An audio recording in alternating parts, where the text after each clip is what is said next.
عليكم ورحمة الله وبركاته. نحمده ونصلي على رسوله الكريم.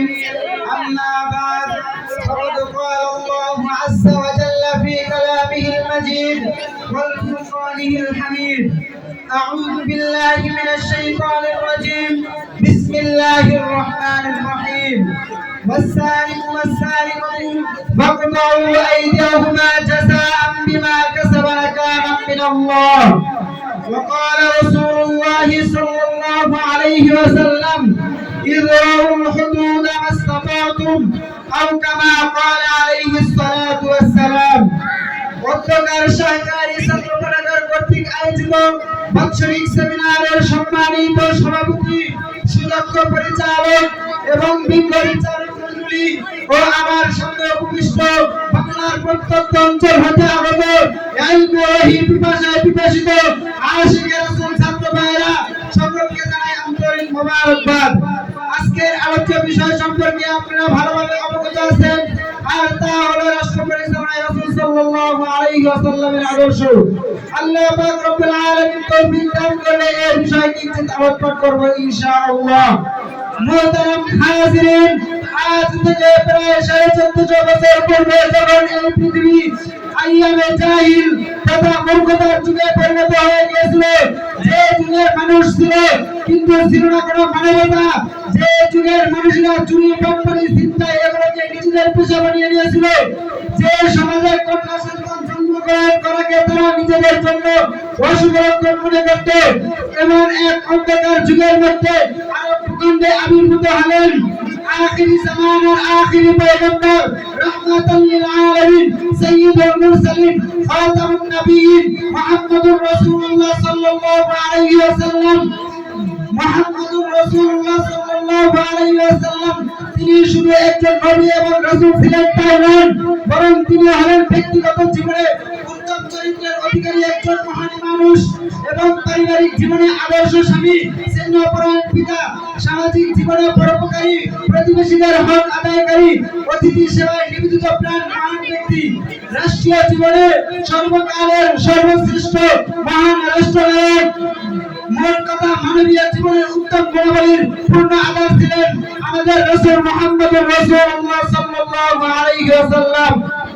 মুহতারাম হাজিরিন, আমরা ইতিহাসের দিকে লক্ষ্য করে দেখতে পারি আমাদের রাসূল সাল্লাল্লাহু আলাইহি ওয়াসাল্লাম শৈশবকাল থেকেই ছিলেন আদর্শবান, সত্যবাদী, আমানতদার এবং তিনি যৌবনে দেশে কিভাবে শান্তি প্রতিষ্ঠা হবে, সমাজগুলোয় কিভাবে আদর্শবান সমাজ হবে এই নিয়ে ফিকির করতে থাকেন এবং তিনি নবুয়তের পূর্বেই হিলফুল ফুসুক নামে একটি সংগঠন তৈরি করেন, যে সংগঠনের মূল উদ্দেশ্য ছিল দেশে শান্তি প্রতিষ্ঠা করা, মানুষের ধন সম্পদ রক্ষা করা, অসহায়কে সহায়তা করা এবং নারী ও শ্রমিকের অধিকার প্রতিষ্ঠা করা। এবং যখন মক্কাবাসীরা হজরে আসওয়াদ বদরে স্থাপন নিয়ে এক রক্তক্ষয়ী যুদ্ধের উপক্রম হয়ে পড়ে, তখন রাসূল সাল্লাল্লাহু আলাইহি ওয়াসাল্লাম তার আদর্শ দ্বারা এই যুদ্ধের পরিসমাপ্তি ঘটিয়ে দেশে শান্তির সুবাতাস ছড়িয়ে দেন। আল্লাহ পাক রব্বুল আলামিন এর ভিত্তিতে কোরআন কারীমের মধ্যে ইরশাদ করেন: লাকাদ কানা লাকুম ফি রাসূলিল্লাহি উসওয়াতুন হাসানাহ। আরব তথা সর্বকালের সর্বযুগের সকল ধর্মের সকল মানুষের জন্য মুহাম্মদুর রাসূলুল্লাহ সাল্লাল্লাহু আলাইহি ওয়াসাল্লামের মধ্যে রয়েছে উত্তম আদর্শ। মুহতারাম হাজিরিন, এই আয়াত দ্বারা আমাদের সামনে স্পষ্ট হয়ে গেছে রাসূলের আদর্শ সম্পর্কে। এখন আমাদের সমাজ, আমাদের এই রাষ্ট্র যেখানে, আমাদের সমাজ যেখানে ব্যর্থ, আমাদের রাষ্ট্র যেখানে মূর্খতার আধারে কবলিত, সেখানে আসল আলোর মশাল হিসেবে একমাত্র রাসূল সাল্লাল্লাহু আলাইহি ওয়াসাল্লামের আদর্শ যথেষ্ট। মুহতারাম হাজিরিন, একটি আদর্শ রাষ্ট্র গঠনের জন্য নৈতিক সভ্যতার প্রয়োজন, আর রাসূল সাল্লাল্লাহু আলাইহি ওয়াসাল্লামের জীবনে আছে শিষ্টাচার, সততা, বিশ্বস্ততা, আমানতকারিতা, পরস্পরের উত্তম ব্যবহার। রাসূল সাল্লাল্লাহু আলাইহি ওয়াসাল্লাম ধনী গরীব সকলের সাথে সমান ব্যবহার করতেন। রাসূল সাল্লাল্লাহু আলাইহি ওয়াসাল্লামের যুগের প্রথম দিকের মানুষগুলো বর্বরতার মধ্যে লিপ্ত ছিল। তারা যখন রাসূল সাল্লাল্লাহু আলাইহি ওয়াসাল্লামের অনুগত্যে আসেন এবং তাদের সমাজ ও দেশ চালানোর ক্ষেত্রে রাসূল সাল্লাল্লাহু আলাইহি ওয়াসাল্লামের অনুসরণ করেন, তখন তাদের দেশ ও সমাজগুলো আদর্শ দেশ ও সমাজ হিসেবে গড়ে ওঠে। মুহতারাম হাজিরিন, আমাদের এই দেশকে যদি আদর্শ দেশ হিসেবে গড়তে চাই, তাহলে দরকার আমাদের রাসূল সাল্লাল্লাহু আলাইহি ওয়াসাল্লামের আদর্শ, রাসূল সাল্লাল্লাহু আলাইহি ওয়াসাল্লামের আদর্শে রাষ্ট্র পরিচালনা করা, প্রত্যেকটি মানুষকে তার স্থানে রাখা, প্রত্যেকটি মানুষকে তার অধিকার দিয়ে কথা বলা, প্রত্যেকটি মানুষকে তার হক আদায় করা। যদি আমাদের এই রাষ্ট্রে রাসূল সাল্লাল্লাহু আলাইহি ওয়াসাল্লামের আদর্শ কায়েম করা হয়, তাহলে আমাদের এই দেশই হবে সফল।